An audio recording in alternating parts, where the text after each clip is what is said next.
12475 মাসুম না?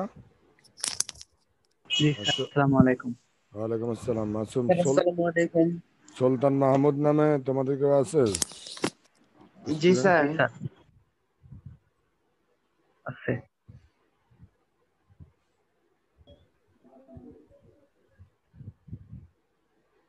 সবাই নামের পাশে কলেজ নম্বরটা দিয়ে দিলে তাহলে চিনতে সুবিধা হবে। অনেকে কলেজ নম্বর এখন নামের পাশে দেওয়া নেই। নিক নেম অপশনে গিয়ে নামের পাশে কলেজ নম্বর দিয়ে দিবা, তাহলে যেটা হবে আমরা কলেজ নম্বর পেলে চিনতে পারবো।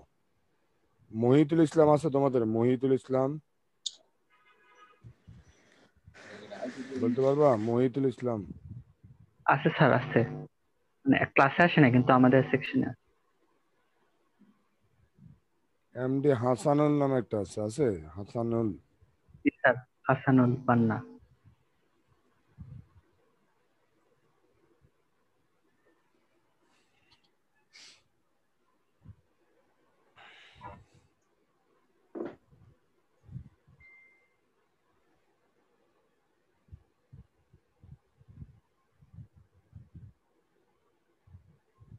হাসানুল বান্না, তোমার নামের পুরো টা না লিখতে পারলেও প্রথমটা লিখে কলেজ নম্বরটা দিয়ে দিবা, রোল নম্বর যেটাকে বলি আমরা, সেটা পাশে দিয়ে দিবা, তাহলে সুবিধা হবে। বাকিরাও একই কাজ করবা, তাহলে যে কোনো টিচার তোমাদেরকে ক্লাসে ইন করাতে গেলে প্রবলেম হবে না। অর্থাৎ অন্য স্টুডেন্ট ঢুকার একটা টেন্ডেন্সি আছে, সেটা হবে না। ওয়ালাইকুম আসসালাম। ভালো আছো সবাই? আসসালামু আলাইকুম স্যার। ওয়ালাইকুম আসসালাম। হ্যাঁ, হাসানুলকে আমি বলতেছিলাম, বুঝছো? তোমার নামের পাশে কলেজ নম্বরটা দিয়ে দিবা, সবাই যেমন দিচ্ছে। নিক নেম অপশনে গিয়ে দেওয়া যায়, দিয়ে দিবা, তাহলে আমরা তোমাদেরকে ক্লাসে ঢুকাতে সহজ হবে। অন্য ছাত্র যারা এখনো কলেজ নম্বর ইউজ করে নাই, যেমন মাসুর আহমেদ, সুলতান মাহমুদ, ওরা কলেজ নম্বর এখনো দেয় নাই। হাসিবুর রহমান, জিশান, এদেরকে কলেজ নম্বর পাশে দিতে হবে। খেয়াল করো এগুলো। কলেজ নাম্বার দেওয়া হতো না। নিক নেম অপশনে গিয়ে কলেজ নম্বরের একটা দিয়ে দিবা পাশে, আর ছোট নাম প্রথম নামটা দিলে হয়। শুভাগত নন্দীও দেওয়া নাই। শুভাগত নন্দী, নন্দী আমাকে শুনতে পাচ্ছ তো?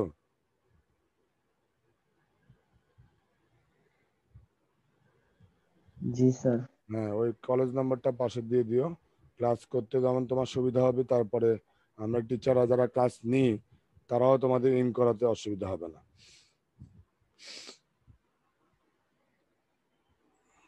নূর মোহাম্মদ আছে তোমাদের? নূর মোহাম্মদ ক্লাসে আছে? নূর মোহাম্মদ মানে তোমাদের ছাত্র হিসেবে আছে 11-এ, বলতে পারবা? নূর মোহাম্মদ নাম।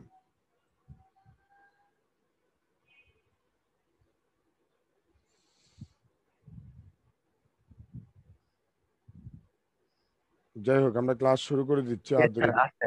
আচ্ছা, আমরা ক্লাস শুরু করে দিচ্ছি, আর দেরি করবো না।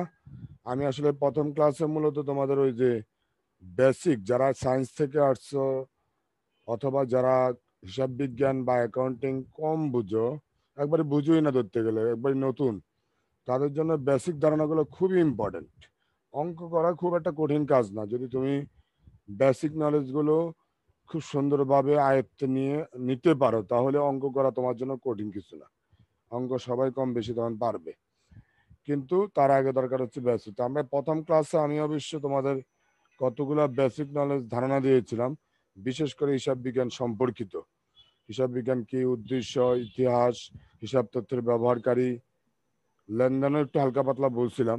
তো আজকে আমরা মূলত লেনদেন থেকে সামনের দিকে হিসাব সমীকরণ এবং সবচেয়ে ইম্পর্টেন্ট জিনিস যেটা, বিভিন্ন প্রকার হিসাবে ডেবিট নির্ণয় নিয়মাবলী, এই বিষয়গুলা সাথে দুতরফা দাখিলা পদ্ধতি এবং দুতরফা দাখিলা পদ্ধতি তোমার সুবিধা বা মূলনীতি এবং বিভিন্ন প্রকার হিসাবে ডেবিট নির্ণয় নিয়মাবলী, এই বিষয়গুলো আজকে আমরা আলোকপাত করব। তো একটু মনোযোগ দিয়ে তোমরা শুনবা, এবং পাশাপাশি যদি লিখতেও না পারো স্ক্রিনশট নিয়ে রাখবা, পরে নিজেরা এগুলা খাতার মধ্যে নোট করে রাখবা, কারণ এটাই মূলত হিসাব বিজ্ঞানের ইম্পর্টেন্ট, বলতে এক কথায় অঙ্ক করার মেইন অস্ত্র। অর্থাৎ ইনপুট বলা যেতে পারে। এটা যদি তুমি ভালো মতো পারো, আমি আজকে যা পড়াবো তাতে তুমি আরো অঙ্ক করতে গিয়ে কখনো কোথাও আটকেবে না। অর্থাৎ সব জায়গায় তুমি সাবলীল ভাবে যে কোনো ধরনের অঙ্ক করতে পারবা।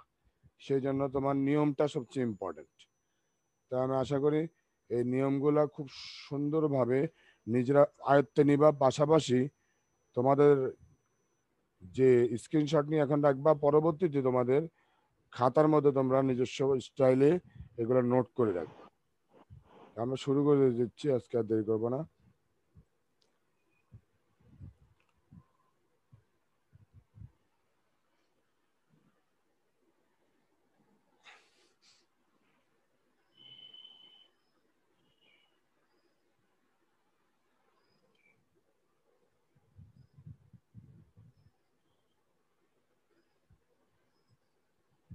তো আমরা আমার দ্বিতীয় ক্লাস, এর আগে যদিও আমার ক্লাস ছিল, বাট বন্ধের কারণে হয়তো আমি তোমাদের ক্লাস নিতে পারিনি।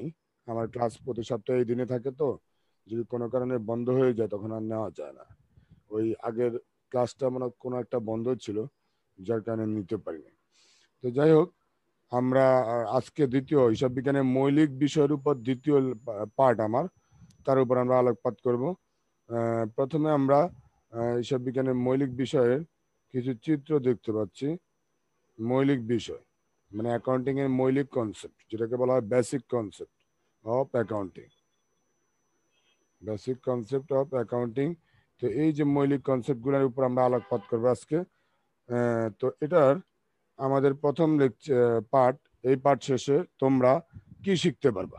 লেনদেন কি ও তার উপাদান সমূহ সম্পর্কে বর্ণনা করতে পারবে। লেনদেন কাকে বলে, হিসাব সমীকরণ কি এবং এর উপাদানগুলো বর্ণনা করতে পারবে।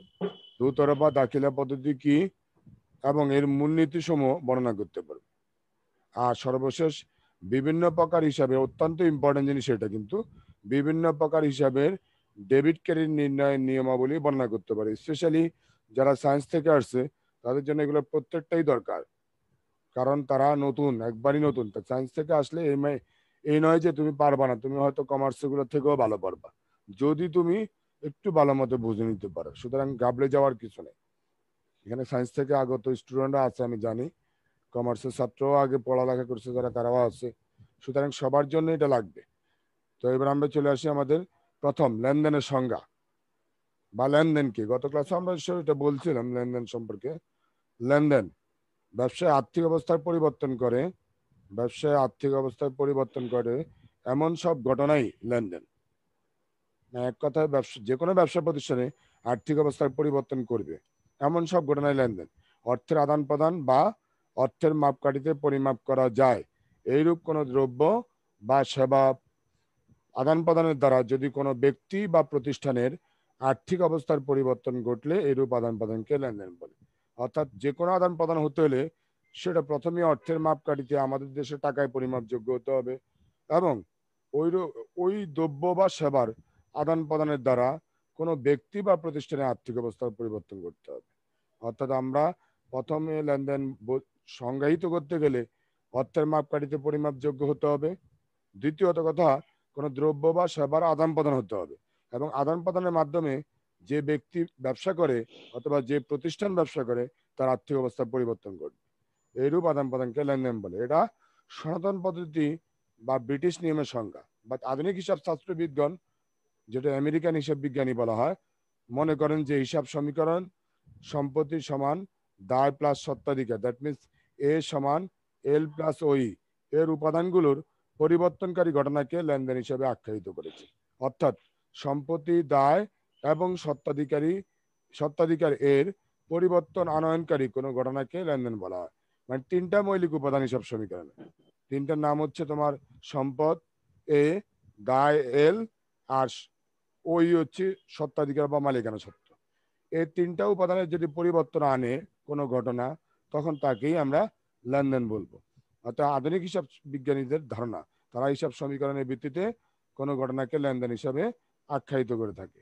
এই জন্য এটা তাদের যুক্তি। আর যারা সনাতন হিসাব বিজ্ঞানী, তাদের যুক্তি হচ্ছে কোনো ঘটনা লেনদেন হতে হলে ওটা ব্যবসা আর্থিক অবস্থা পরিবর্তন করতে হবে এবং ওর মাধ্যমে ব্যবসায় আর্থিক অবস্থার পরিবর্তন যেমন হবে, ওটা অর্থের মূল্যে পরিমাপযোগ্য হবে আর দ্রব্য বা সেবা সামগ্রী আদান প্রদান হতে হবে। এ হচ্ছে লেনদেনের সংজ্ঞা। এবার আমরা চলে যাচ্ছি আমাদের পরবর্তী যেটা, সেটা হচ্ছে লেনদেনের বৈশিষ্ট্য।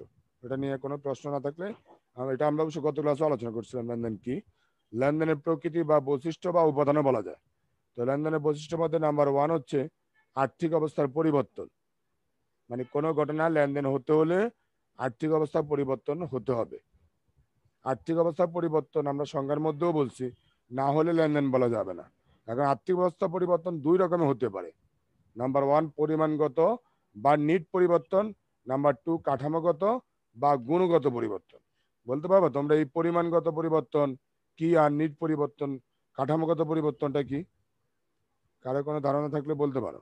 পরিমাণগত পরিবর্তন হচ্ছে যে আমার দুই দিকে হিসাব সমীকরণের বোথ সাইডে পরিবর্তন হবে। অর্থাৎ এ যদি বাড়ে তাহলে ওইদিকে এল প্লাস ওইও বাড়বে। এটা হচ্ছে পরিমাণগত পরিবর্তন। মানে বাম পাশে যদি এ বাড়ে, ডান পাশে এল প্লাস ওইও যে কোনো একটা উপাদান বাড়বে। আবার কাঠামোগত পরিবর্তন যেটা, সেটা হচ্ছে এরকম যে হিসাব সমীকরণের যে কোনো একটি উপাদানের পরিবর্তন হবে, যে কোনো একটি। যেমন নগদে আসবাবপত্র ক্রয়, এখানে এ উপাদানের হ্রাস বৃদ্ধি ঘটে, ওই এল বা ওই কোনো পরিবর্তন হয় না। এই জন্য এটাকে বলে কাঠামোগত বা গুণগত পরিবর্তন। তো যে ধরনের পরিবর্তন হোক না কেন, তা অবশ্যই পরিবর্তন আনতে হবে আর্থিক অবস্থা, তাহলে এটাকে লেনদেন বলা হবে। তারপর অর্থের মানদণ্ডে পরিমাপযোগ্য। কোনো ঘটনা অর্থ দ্বারা পরিমাপযোগ্য হলেই তাকে লেনদেন বলে আখ্যায়িত করে। যেমন করিমকে 5,000 টাকা বেতন দেওয়া হলো, এই ক্ষেত্রে কারবার প্রতিষ্ঠান থেকে নগদ টাকা কি হলো, চলে গেল। করিমকে যদি আমরা বেতন দিই, কারবার প্রতিষ্ঠান থেকে নগদ টাকা কমে গেল, সুতরাং এটাকে আমরা লেনদেন বলতে পারি। অর্থাৎ লেনদেন হতে হলে মাথা রাখবার যে এখানে অবশ্যই অর্থের মানদণ্ডে বাংলাদেশের টাকায় পরিমাপযোগ্য হতে হবে। 3 দ্বৈত সত্তা। যে আর্থিক ঘটনায় দুটি পক্ষ জড়িত থাকে তাকে লেনদেন বলে। এক পক্ষ মূল্য গ্রহণ করে আর অপর পক্ষ মূল্য প্রদান করে। অর্থাৎ আমি তোমাকে সেবা দিচ্ছি, তুমি সেবা গ্রহণকারী আর আমি সেবা প্রদানকারী, সুতরাং এটা লেনদেন। আর এই সেবার বিনিময়ে অবশ্যই মূল্য থাকতে হবে, আর্থিক মূল্য অবশ্যই আছে সেবার বিনিময় মূল্য। আবার একই সাথে আমি যখন একজন দোকানদারের কাছ থেকে পণ্য ক্রয় করি, তখন সেই ক্ষেত্রে এখানেও দুটা পক্ষ থাকবে, এক পক্ষ সুবিধা গ্রহণকারী আর এক পক্ষ সুবিধা প্রদানকারী, সুতরাং তাকে আমরা লেনদেন বলবো। আর সম্পূর্ণতা ও স্বাতন্ত্রতা। প্রতিটি লেনদেন স্বয়ংসম্পূর্ণ এবং অন্যান্য লেনদেন হতে স্বতন্ত্র হবে। মানে একটা একটার সাথে সম্পর্ক থাকতে পারে, কিন্তু অন্যান্য লেনদেন থেকে এটা আলাদা বিবেচনা করতে হবে। কোনো লেনদেন পূর্ববর্তী বা ঘটনার দ্বারা প্রভাবিত হলেও তাদের আলাদাভাবে বিবেচনা করতে হবে। অর্থাৎ আগের ঘটনা দ্বারা যদি কোনো লেনদেন প্রভাবিত হয়, কিন্তু আলাদাভাবে বিবেচনা করতে হবে। যেমন ক্রয় করার 10 ঘন্টা পর মূল্য পরিশোধ বা একদিন পর মূল্য পরিশোধ, এখানে ক্রয়কালে একটি লেনদেন আর পরিশোধকালে আরেকটি লেনদেন সংঘটিত হলো, ঘটনা দুটিকে আলাদাভাবে হিসাবভুক্ত করতে হবে। মানে দুটো ঘটনাকে পৃথকভাবে ভেবে হিসাবভুক্ত করতে হবে। তার মানে প্রত্যেকটা ঘটনা হতে হবে স্বয়ংসম্পূর্ণ এবং স্বতন্ত্র। তারপরে আমরা আসি যে আমাদের পরবর্তী টপিক দৃশ্যমানতা ও অদৃশ্যমানতা। লেনদেন ঘটনাকাল সর্বদা দৃষ্টিগোচর হয় না, অগোচরেও লেনদেন হতে পারে। অগোচরে নীরবে নিবৃত্তে লেনদেন হতে পারে। যেমন সম্পত্তির অবচয় তার চোখে দেখা যায় না, তবুও তা লেনদেন। এ ধরনের লেনদেনকে অদৃশ্য লেনদেন বলে। মানে দেখা যায় না কিন্তু এটা নীরবে হচ্ছে বা আমাদের অগোচর হচ্ছে, ওটাও কিন্তু লেনদেন। দৃশ্যমানও হতে পারে লেনদেনের ঘটনা, অদৃশ্যমানও হতে পারে। অতীত ঘটনা ও ভবিষ্যৎ ঘটনা। সাধারণত যে ঘটনা ঘটে গেছে তাকেই লেনদেন রূপে গণ্য করা হয়, অতীতে যেটা ঘটে গেছে। আর এবং এটাকে হিসাবের বইতে লিপিবদ্ধ করা হয়। অনেক সময় দেখা যায় ভবিষ্যতে ঘটতে পারে এমন সব ঘটনাও লেনদেন, ভবিষ্যতে ঘটতে পারে এমন সব ঘটনাও লেনদেন হবে। তো আমরা ভবিষ্যৎ বলতে যেটা বুঝাচ্ছি যে আমার আজকে বসে আমি ভবিষ্যতের কথা চিন্তা করতেছি। যেমন ধরো এখানে আমাদের পানা সঞ্চিতি বাবদ টাকা ধার্য করা, আমরা আর্থিক বিবরণী অঙ্কের মধ্যে পাই যে তেনাদের উপর 5% আমাদের পানা সঞ্চিতি ধার্য করা, এটা ভবিষ্যতের উপর ডিপেন্ডেন্ট। কারণ ভবিষ্যতে টাকা দিয়ে দিলে কিন্তু সঞ্চিতি কোনো কাজে লাগবে না, সুতরাং এটা একটা ভবিষ্যৎ ঘটনা। ভবিষ্যৎ ঘটনাও লেনদেন হতে পারে।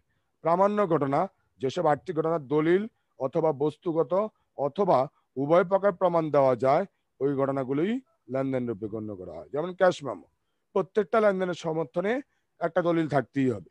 ক্যাশ মেমো, ভাউচার, ভাউচার আবার দুই ধরনের আছে, ডেবিট ভাউচার, ক্রেডিট ভাউচার, চালান, এগুলোর ভিত্তিতে আমরা লেনদেনগুলো লিপিবদ্ধ করি। এখন ধরো কোনো ঘটনার সপক্ষে উপযুক্ত প্রমাণপত্র নাই, তাহলে তাকে লেনদেন আমরা বলতে পারবো না। তারপর আসো লিপিবদ্ধ যোগ্যতা। কোনো ঘটনাকে লেনদেন হতে হলে তা অবশ্যই লিপিবদ্ধ যোগ্য হতে হবে। লিপিবদ্ধ মানে কি? হিসাবে খাতায় লিখার যোগ্যতা থাকতে হবে। সেক্ষেত্রে এই লেনদেনের বৈশিষ্ট্যগুলো ফুলফিল করতে হবে। পণ্য সেবার বিনিময়, লেনদেনের আরেকটি বৈশিষ্ট্য হলো পণ্য বা সেবার বিনিময় সংগঠিত হওয়া, মানে একটার মধ্যে বিনিময় থাকতে হবে। অর্থাৎ তোমার কাছ থেকে আমি জিনিসপত্র কিনবো, তাহলে তুমি আমার কাছ থেকে টাকা নিচ্ছ, বিনিময়ে আমাকে জিনিস দিচ্ছ, তার মানে কি এখানে একটা পণ্যের বিনিময় হচ্ছে, অর্থের বিনিময় হচ্ছে। সুতরাং এটাকে আমরা লেনদেন বলতে পারি। তার মানে লেনদেনের এই বৈশিষ্ট্যগুলো না থাকলে তাকে লেনদেন হিসাবে আখ্যায়িত করা যাবে না। তাহলে বুঝতে পারছো লেনদেন কি, লেনদেনের বৈশিষ্ট্যগুলো কি? লেনদেনের বৈশিষ্ট্য নিয়ে কোনো প্রশ্ন থাকলে বলতে পারো, লেনদেনে কোনো বৈশিষ্ট্য না বুঝে থাকলে বলতে পারো। আচ্ছা, তাহলে আমরা চলে যাচ্ছি আমাদের পরবর্তী স্লাইড, হিসাব সমীকরণ। হিসাব সমীকরণ, হিসাব সমীকরণ কি এবং এর উপাদানগুলো কি কি? হিসাব সমীকরণ কি এবং এর উপাদানগুলো কি কি? তো এখন আমরা আসি হিসাব সমীকরণ কি। সাধারণত হিসাব রক্ষণ কার্যাবলীকে গাণিতিক আকারে ব্যাখ্যা করাকে হিসাব সমীকরণ বলে। হিসাব রক্ষণ কার্যাবলীকে যদি আমরা ম্যাথমেটিক্যাল ভাবে উপস্থাপন করি, সেটাই হচ্ছে হিসাব সমীকরণ। এটা সাধারণ অর্থে সংজ্ঞা। আর দুতরফা দাখিলা পদ্ধতি অনুযায়ী হিসাব সংরক্ষণ করলে, হিসাব বিজ্ঞান একমাত্র পদ্ধতি, বিজ্ঞানসম্মত পদ্ধতি, হিসাব সংরক্ষণ করলে একটা নির্দিষ্ট তারিখে মোট ডেবিটের সমান মোট ক্রেডিট হবে। মানে ডেবিট আর ক্রেডিট যে সমান হবে, এটা তো আমরা জানি, ডেবিট পাস যোগ করলে ক্রেডিট পাস সমান হবে, অথবা সম্পদ ইকুয়াল টু দায়ের সমান হবে। সম্পদ দায়, মিউট করে ফেলো, যারা কথা বলতেছে মিউট করে ফেলো। দুতরফা দাখিলা পদ্ধতি অনুযায়ী হিসাব সংরক্ষণ করলে একটা নির্দিষ্ট তারিখে মোট ডেবিট মোট ক্রেডিটের সমান হবে, অথবা মোট সম্পত্তি মোট দায়ের সমান হবে। মানে অ্যাকাউন্টিং এর নিয়ম ডেবিট ইকুয়াল টু ক্রেডিট, অথবা A equal to L plus C, মানে সম্পত্তি যা হবে দায়ও তাই হবে। এই সত্যটিকে যখন একটি সমীকরণের মাধ্যমে প্রকাশ করা হয়, তখন তাকে হিসাব সমীকরণ বলে। হিসাব সমীকরণটি হচ্ছে নিম্নরূপ: এ সমান সমান এল প্লাস ই বলে কেউ, 9 10 তোমরা ই শিখে আসছো, ইন্টারমিডিয়েট ওই বলে। ওই বলাটাই যুক্তিসঙ্গত। ওই মানে অনার সিকিউরিটি, এতে হচ্ছে অ্যাসেট, এলতে হচ্ছে লাইবিলিটি, আর ওইতে হচ্ছে অনার সিকিউরিটি। এখানে অনেকে পিও বলা হয়, এটাকে প্রপার্টারশিপও বলে। তো সম্পত্তি সমান সমান দায় প্লাস মালিকানা সত্ত্ব, মানে এটা সূত্রটা হচ্ছে এটা, হিসাব সমীকরণ হচ্ছে এটা। এই সমীকরণের ভিত্তিতে আধুনিক যারা হিসাব বিজ্ঞানীরা, তারা কিন্তু ডেবিট ক্রেডিট নির্ণয় অথবা তারা কি বলবো লেনদেন চিহ্নিত করে থাকে। এবার আমরা চলে আসি হিসাব সমীকরণের উপাদানগুলোর মৌলিক বিশ্লেষণ। হিসাব সমীকরণ নিম্নরূপে বর্ধিত করা যায়, এটাকে এক্সটেনশন করা যায়, এটা হচ্ছে বর্ধিত রূপ। এ সমান সমান এল plus C plus R minus EX minus D. তো এখানে এ মানে অ্যাসেট, সম্পত্তি বা সম্পদ, এল মানে লাইবিলিটি মানে দায়, ওই মানে অনার সিকিউরিটি, বাংলায় বলে মালিকানা সত্ত্ব, সি মানে ক্যাপিটাল, বাংলায় বলে মূলধন, আর মানে রেভিনিউ বা ইনকাম, ইনকামও বলে বা রেভিনিউ বলে, রাজস্ব বা আয়, ইএক্স মানে এক্সপেন্স মানে ব্যয় বা খরচ, আর ডি মানে ড্রয়িংস মানে উত্তোলন। অর্থাৎ ওইকে ভাঙালে কয়টা উপাদান পাওয়া যায় এখানে আমরা দেখতে পেলাম, ব্র্যাকেট দিয়ে লেখা আছে। ওইকে ভাঙালে 4টা উপাদান পাওয়া যায়, সি আর ইএক্স এবং ডি। সি আর আর কারণে ওইটা বেড়ে যায়, আর ইএক্স আর ডি এর কারণে ওইটা কমে যায়, যেন ওইগুলোর সামনে মাইনাস চিহ্ন দেওয়া হলো। সিতে হচ্ছে ক্যাপিটাল, সিতে হচ্ছে ক্যাপিটাল মানে মূলধন, মালিক যেটা নিয়ে ব্যবসা স্টার্ট করে, যেটাকে আমরা মূলধন বলি। আর আর্থে রেভিনিউ, আমি এইমাত্র বললাম রেভিনিউ মানে হচ্ছে রাজস্ব বা ইনকামও বলতে পারি আমরা এটাকে, রাজস্ব বা আয়। আর ইএক্স মানে এক্সপেন্স মানে ব্যয় বা খরচ, আর ডি মানে ড্রয়িং। এখন এখানে সম্পদ কি দায় কি এটা তোমাদের ক্লিয়ারলি জানতে হবে। সম্পদ কিন্তু ব্যবসায় দীর্ঘমেয়াদেও সুবিধা দিতে পারে, স্বল্প মেয়াদেও সুবিধা দিতে পারে। এক কথা সম্পদ বলতে আমরা সেটাই বোঝাই যা অর্থনৈতিক মূল্য আছে এবং বিনিময় মূল্যও আছে, পাশাপাশি যেটা ব্যবসায়ের মুনাফা অর্জনে সহায়তা করে এবং স্বল্প মেয়াদী ও দীর্ঘমেয়াদী উপযোগিতা রয়েছে, তাকে আমরা সম্পদ বলি। ব্যবসায় মুনাফা অর্জনে সহায়তা করে, স্বল্প মেয়াদী ও দীর্ঘমেয়াদী উপযোগিতা রয়েছে, যেমন নগদ টাকা, আসবাবপত্র, যন্ত্রপাতি। আর লাইবিলিটি মানে দায়, ব্যবসায় মোট সম্পদের উপর যারা বাইরের পক্ষ, যারা ব্যবসায়ীকে সহযোগিতা করে, ওই তৃতীয় পক্ষের দাবিকে দায় বলে। যেমন পানাদার, ব্যাংক ঋণ, আর ওই মানে অনার সিকিউরিটি, মালিকানা সত্ত্ব। ব্যবসায় মোট সম্পদের উপর মালিকের দাবিকে মালিকানা সত্ত্ব বলে। মালিক যে মূলধন বিনিয়োগ করে, বিনিময়ে ব্যবসা সম্পদের উপর তার দাবি থাকে, ওই দাবিটাই হচ্ছে মালিকানা সত্ত্ব। আর এই ওইকে 4টা উপাদানে ভাগ করা হয়, সি, আর, এস, ডি। এই হচ্ছে তোমার হিসাব সমীকরণের বর্ধিত রূপ। তো এটা নিয়ে কোনো প্রশ্ন নিচ্ছি নাই। এখন দেখো হিসাব সমীকরণের বিভিন্ন উপাদানের প্রভাব উদাহরণের মাধ্যমে আমরা ব্যাখ্যা করব। তো হিসাব সমীকরণের বিভিন্ন উপাদান, এটা অত্যন্ত ইম্পর্টেন্ট। কেন? কারণ এটার ভিত্তিতে ডেবিট ক্রেডিট বের করে আধুনিক নিয়মের। এই জন্য সবাই এটা একটু ভালো মতো স্ক্রিনশট দিয়ে হোক আর যেভাবে হোক রাখো, কারণ এটা তোমার লাগবে। যেমন ধরো হিসাবের শ্রেণী, প্রকৃতি, পরিবর্তন, ডেবিট ক্রেডিট, উদাহরণ। এই যে সমীকরণের প্রভাবের মধ্যে আমরা এই জিনিসটাকে প্রেজেন্টেশন করব কিভাবে। এবার দেখো, সম্পত্তি যেটাকে আমরা এ বলে থাকি, একটু আগে আমরা বলেও আসছি, সবসময় ডেবিট ব্যালেন্স। ন্যাচারাল ব্যালেন্সটা হচ্ছে ডেবিট, বাট অস্বাভাবিক ব্যালেন্স কিন্তু ক্রেডিট হতে পারে। তো সম্পত্তি বৃদ্ধি পেলে ডেবিট হয়, হ্রাস পেলে ক্রেডিট হয়। যেমন ধরো এখানে উদাহরণ দেওয়া আছে, আসবাবপত্র ক্রয় 2000 টাকা। এখন আসবাবপত্র ক্রয়ের ক্ষেত্রে আসবাবপত্র হিসাব ডেবিট, নগদান হিসাব ক্রেডিট। কেন আসবাবপত্র ডেবিট? কেন? কারণ আমার সম্পদ বাড়লো, বৃদ্ধি পাইছে, ক্রয় করলে সম্পদ বাড়ে। আর কি দিয়ে কিনলাম? নগদ টাকা দিয়ে কিনলাম। নগদ টাকা আমার সম্পদ, সম্পদ কমে যায়, সম্পদ হ্রাস পেলে ক্রেডিট। প্রথম সূত্র এটা। দায় সবসময় ক্রেডিট ব্যালেন্স, ন্যাচারাল ব্যালেন্স আমরা রেয়ামিলি লিখে থাকি। বৃদ্ধি পেলে ক্রেডিট, দায়ের ক্ষেত্রে উল্টা, বৃদ্ধি পেলে ক্রেডিট, হ্রাস পেলে ডেবিট। সম্পদের ঠিক উল্টাটা হয়। তো ঋণ পরিশোধ করা হলো 3000 টাকা। এখানে দেখতেই পাচ্ছ ঋণ পরিশোধ করলে আমার কি হয়? ঋণটা আমার দায়, দায় কমে যায়, এই জন্য ঋণ হিসাব ডেবিট। দায় হ্রাস পেলে ডেবিট বললাম আমরা। আর ওইদিকে নগদ টাকা সম্পদ, সম্পদ কমে গেছে, নগদান হিসাব ক্রেডিট। আবার দায় বৃদ্ধি পেলে ক্রেডিট, এরকম উদাহরণ আছে। যেমন ধরো ঋণ গ্রহণ করা হলো, উল্টা, ঋণ গ্রহণ করলে ঋণ হয় ক্রেডিট, কারণ তখন আমার দায় বৃদ্ধি পায়, ঋণ হিসাব ক্রেডিট। আর নগদ টাকা সম্পদ বৃদ্ধি পায়, নগদান হিসাব ডেবিট। তারপরে মূলধন, যেটাকে আমরা স্বত্বাধিকার অংশ বলে থাকি বা স্বত্বাধিকার, অথবা এটাকে আমরা মালিকানা সত্ত্বের অংশ বলি, সবসময় ক্রেডিট ব্যালেন্স। মূলধন সবসময় ক্রেডিট ব্যালেন্স, স্বাভাবিক ব্যালেন্স আর। আর মূলধনের সূত্র আর দায়ের সূত্র একই, বৃদ্ধি পেলে ক্রেডিট, হ্রাস পেলে ডেবিট। কারবারে মূলধন আনা হলো, আমাদের উদাহরণ দেখতে পাচ্ছ 3000 টাকা। তো কারবারে যদি মূলধন আনি, তাহলে আমাদের নগদ টাকা বৃদ্ধি পায়, সম্পদ বৃদ্ধি পায়, নগদান ডেবিট, আর মূলধন হিসাব ক্রেডিট, মূলধন বৃদ্ধি পাইছে। এরপর হচ্ছে আমাদের আয় বা লাভ। আয় বা লাভ সবসময় ক্রেডিট ব্যালেন্স, আয় বা লাভ অলওয়েজ ক্রেডিট ব্যালেন্স। তো বৃদ্ধি পেলে আয় ক্রেডিট হয়, একই সূত্র, দায়, মূলধন, আয়, এই 3টা সূত্র কিন্তু এক। বৃদ্ধি পেলে ক্রেডিট, হ্রাস পেলে ডেবিট। যেমন কমিশন পাওয়া গেল, আমরা উদাহরণ দিলাম, নগদান হিসাব ডেবিট আর প্রাপ্ত কমিশন হিসাব ক্রেডিট। কেন? কমিশন আমার আয়, আয় বৃদ্ধি পেলে ক্রেডিট, আমি একটু আগেই বললাম, এই জন্য প্রাপ্ত কমিশনটা ক্রেডিট। আবার বললাম আয় হ্রাস পেলে ডেবিট। কিভাবে আয় হ্রাস পায়? যেমন বিক্রয় ফেরত, বিক্রয়কৃত পণ্য ফেরত আসলে আয় কমে যায়, এই জন্য বিক্রয় ফেরত হয় ডেবিট। খরচ বা ব্যয়, খরচ বা ব্যয়ের ক্ষেত্রে সবসময় ডেবিট ব্যালেন্স, স্বাভাবিক ব্যালেন্স।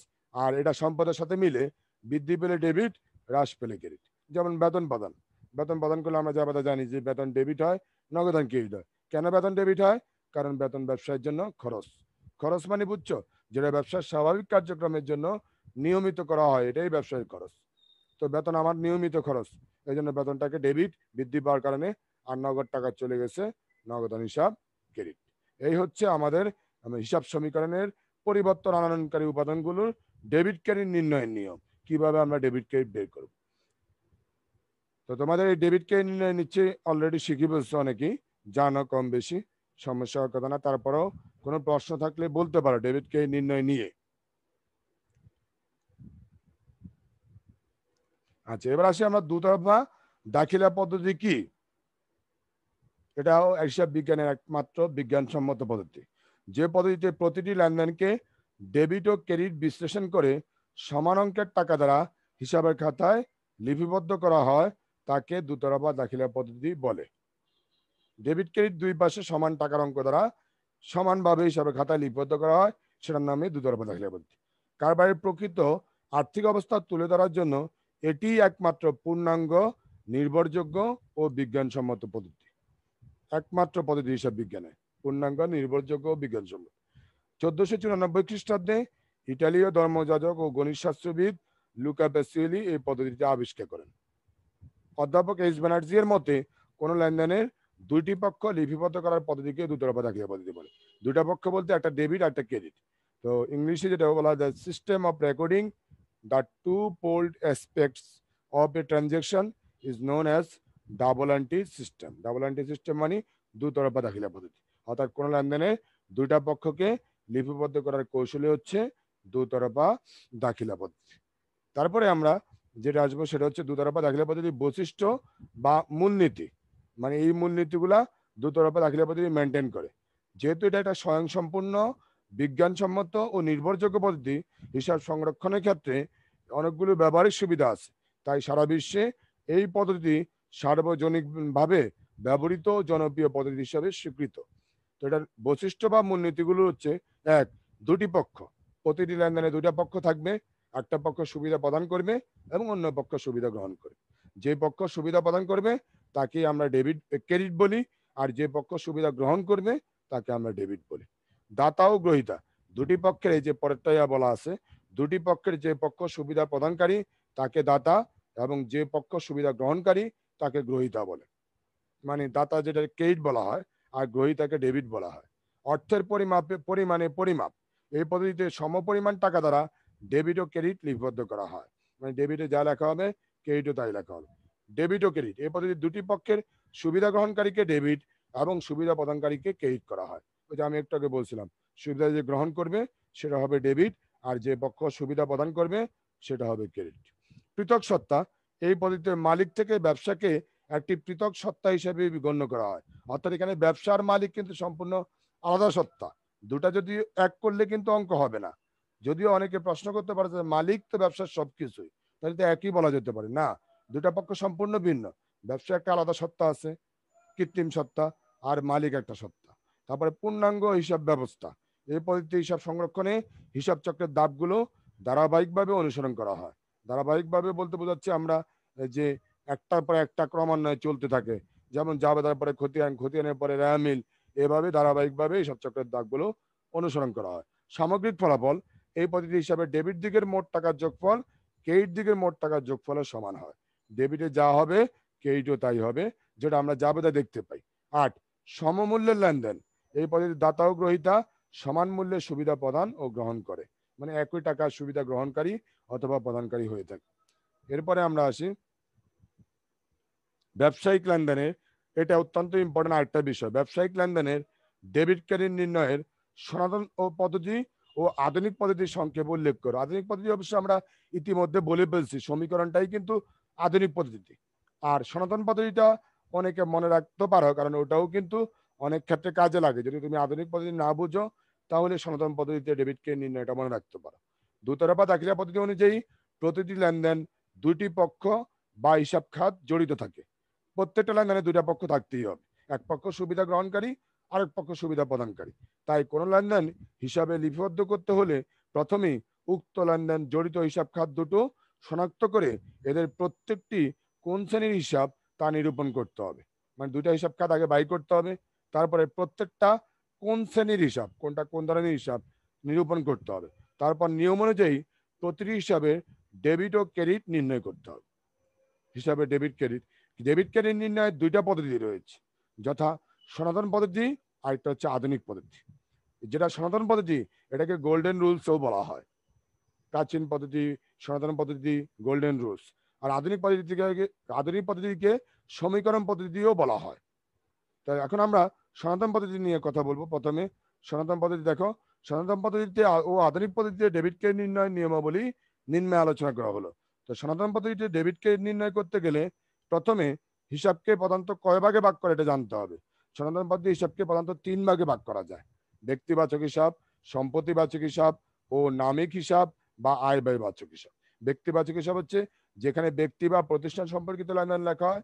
সম্পত্তিবাচক হিসাব হচ্ছে যেখানে সম্পত্তি বা বস্তু সংক্রান্ত লেনদেন লেখা হয়। আর নামিক হিসাব হচ্ছে যেখানে আয় ও ব্যয় সংক্রান্ত লেনদেনগুলোকে লিপিবদ্ধ করা হয়। মানে সনাতন পদ্ধতিতে হিসাব প্রধানত এই 3 প্রকার: এরপরে এখন আমরা এই 3 প্রকারের ডেবিটকে নির্ণয় দেখব। ব্যক্তিবাচক হিসাব কিভাবে ডেবিটকে নির্ণয় করে। মূল্য গ্রহণকারী ডেবিট, যে মূল্য গ্রহণ করবে সে ডেবিট, এবং মূল্য প্রদানকারী ক্রেডিট। যেমন রহিমকে 500 টাকা নগদ প্রদান করা হলো, তাহলে এখানে রহিম ডেবিট যেহেতু সে গ্রহণকারী, আর নগদ টাকা দেওয়া হয়েছে, নগদ টাকা প্রদানকারী, নগদান হিসাব ক্রেডিট। তারপরে সম্পত্তিবাচক হিসাবে সম্পত্তি আসলে ডেবিট এবং সম্পত্তি চলে গেলে ক্রেডিট। যেমন আসবাবপত্র ক্রয় 200 টাকা, তাহলে এখানে আসবাবপত্র ডেবিট হবে কারণ আসবাবপত্র ব্যবসায় আসছে, আর নগদ টাকা চলে গেছে, নগদ টাকাও সম্পদ, তাহলে নগদান হিসাব ক্রেডিট হবে। তারপর নামিক হিসাব, নামিক হিসাবের আরেকটা নাম কিন্তু আয় ব্যয়বাচক হিসাব। আমরা একটু আগে বলছি ব্যয় বা ক্ষতি, ব্যয় ও ক্ষতি হলে ডেবিট হবে এবং আয় ও লাভ হলে ক্রেডিট হবে। যেমন বেতন প্রদান করা হলো, তাহলে এখানে বেতনটা ব্যবসার জন্য নিয়মিত খরচ, এই জন্য বেতন ব্যয় বোঝায়, তাই বেতন ডেবিট। আর নগদ টাকা তো আমরা আগেও বলছি সম্পদ, তো সম্পদ কমে গেছে, নগদান ক্রেডিট। এই যে সনাতন পদ্ধতিতে তুমি ডেবিটকে নির্ণয়ের এই 3টা হিসাবের ভিত্তিতে করতে হয়, তো এটা তুমি মনে রাখতে পারো। এটা মনে রাখা অত কঠিন কিছু না, এটা মনে রাখতে পারো। অথবা তুমি যদি মনে করো যে না আমি এটা মনে রাখতে পারবো না, তাহলে আমার আধুনিক পদ্ধতি যেটা পরেরটা, এই যে এটা আধুনিক পদ্ধতি, তো আধুনিক পদ্ধতিটা তুমি মনে রাখতে পারো। তো আধুনিক পদ্ধতিতে ডেবিটকে নির্ণয়ের ক্ষেত্রে তোমাকে ওই যে আমি একটু আগে বুঝালাম যেটা, সেটাই সম্পত্তি বৃদ্ধি পেলে ডেবিট, হ্রাস পেলে ক্রেডিট, দায় সবসময় ক্রেডিট ব্যালেন্স, বৃদ্ধি পেলে ডেবিট ক্রেডিট, হ্রাস পেলে ডেবিট, মূলধন একই সূত্র, বৃদ্ধি পেলে ক্রেডিট, হ্রাস পেলে ডেবিট, আয়ের একই সূত্র, বৃদ্ধি পেলে ক্রেডিট, হ্রাস পেলে ডেবিট, আর খরচ আর ব্যয় এটা সাথে সম্পদের মিল আছে, বৃদ্ধি পেলে ডেবিট আর হ্রাস পেলে ক্রেডিট। তো এখন এগুলো আমরা উদাহরণ আগেও বুঝাইছি, এটা নতুন করে ব্যাখ্যা বিশ্লেষণে যাচ্ছি না। এবার তোমাদেরকে আমি প্রশ্ন করব, এতক্ষণ তো আমি বুঝালাম। প্রথম প্রশ্ন, সামি বলো দেখি হিসাব সমীকরণ কি? 12471 সামি, হিসাব সমীকরণ কি? সময়ের সময়ের পরিপ্রেক্ষিতে হিসাবের যে মানগুলো। না স্যার, আচ্ছা হাসানুল বান্না বলো 12461, হাসানুল বান্না বলো হিসাব সমীকরণটা কি? হিসাব সমীকরণটা স্যার এ সমান এল প্লাস ই, এটা আর কি। এ ইকুয়াল টু এল প্লাস এ, কিন্তু হিসাব সমীকরণ কি যদি বলে তাহলে বলতে হবে একটা নির্দিষ্ট সময় শেষে ব্যবসায়ের মোট সম্পদ তার মোট দায় ও মালিকানা সত্ত্বের সমান হবে। এই সত্যটিকে যখন কোনো গাণিতিক সমীকরণের মাধ্যমে উপস্থাপন করা হয় তখন সেটা নামে হচ্ছে হিসাব সমীকরণ। আর যেটা তুমি বললা এটা ঠিক আছে, এ সমান সমান এল প্লাস ওই, ওই বলাটাই উচিত এখানে। সুলতান মাহমুদ বলো এবার হিসাব সমীকরণের বর্ধিত রূপটা কি, এক্সটেনশন রূপ যেটা সেটা কি? হিসাব সমীকরণের বর্ধিত রূপ, বর্ধিত মানে এটাকে যদি বৃদ্ধি করা হয় তাহলে এই বৃদ্ধিপ্রাপ্ত রূপটা কি? হ্যাঁ বলতে পারবো না? ইয়া বলো, নাহিদ বলো, নাহিদ হিসাব সমীকরণের বর্ধিত রূপটা কি? নাহিদ 12448 শুনতে পায় না, কে বলতে পারবে এটা উত্তর বলো দেখি, হিসাব সমীকরণের বর্ধিত রূপটি কি? স্যার আমি পারবো 12475। হ্যাঁ বলো 12475 বলো। A is equal to L plus E, ওই এটা তো হচ্ছে মূল সমীকরণ 3টা উপাদান, বাট বর্ধিত রূপটা A কি? is equal to L plus C plus C plus হ্যাঁ বলো R minus E minus D। হ্যাঁ ই বলবা না, ইএক্স বলবা, আমি একটু আগে লিখছি EX minus D, EX minus D, X মানে এক্সপেন্স। হ্যাঁ হ্যাঁ, A equal to L plus C plus R minus EX minus D.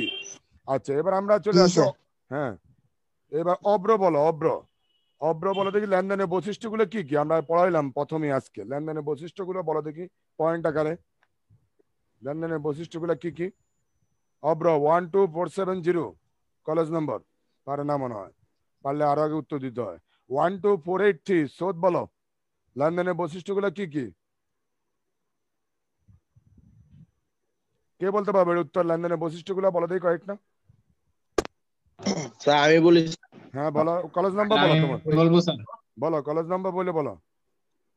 College number 14, হ্যাঁ 14 কত 61 স্যার লাস্ট। আচ্ছা যাই হোক বলো তুমি লেনদেনের বৈশিষ্ট্যগুলো কি কি? হলো লেনদেন সবসময় আর্থিক অবস্থাকে প্রভাবিত করবে।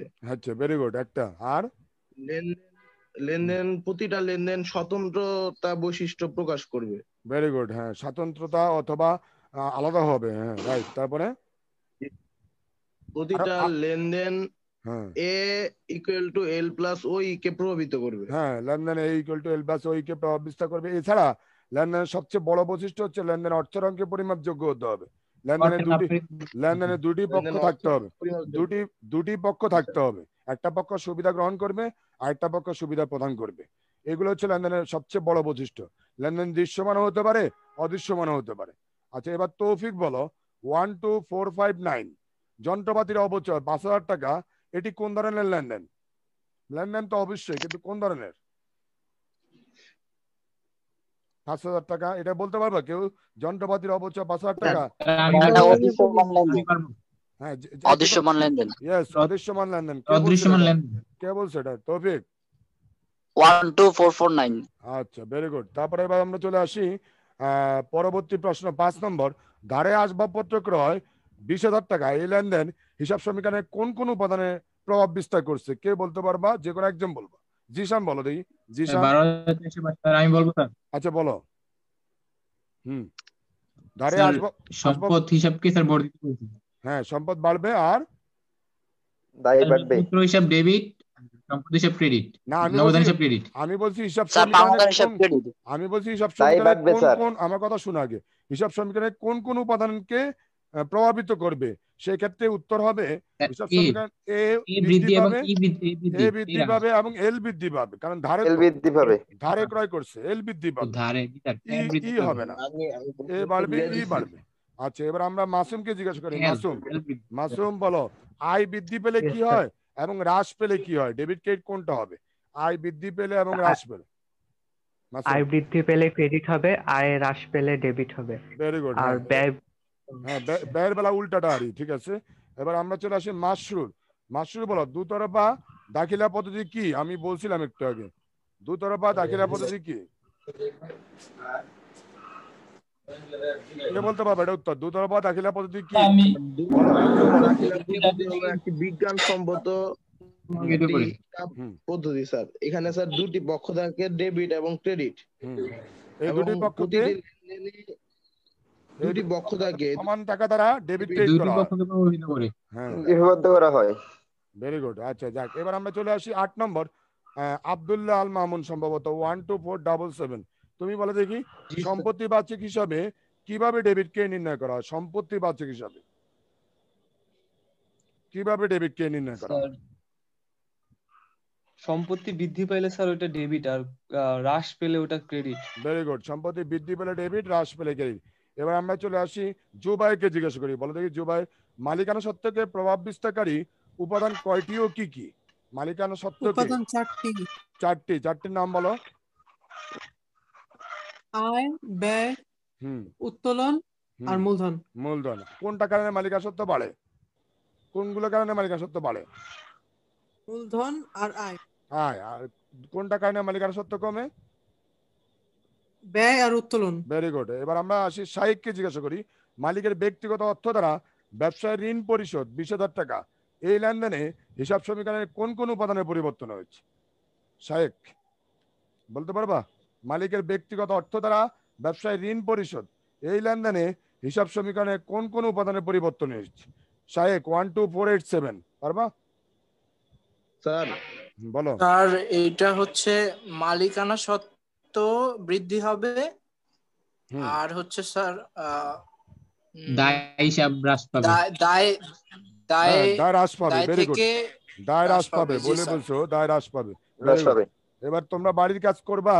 আজকে যে আমরা বাড়ি আমরা যেগুলো পড়াইছি এগুলো একটু ভালো মতো নিজেরা পড়বা, তাহলে আমরা পরের ক্লাস থেকে হয়তো আমার ক্লাসে আমি অঙ্ক স্টার্ট করতে পারবো। তবে সবচেয়ে ইম্পর্টেন্ট হচ্ছে এই ডেবিট ক্রেডিট নির্ণয়ের নিয়ম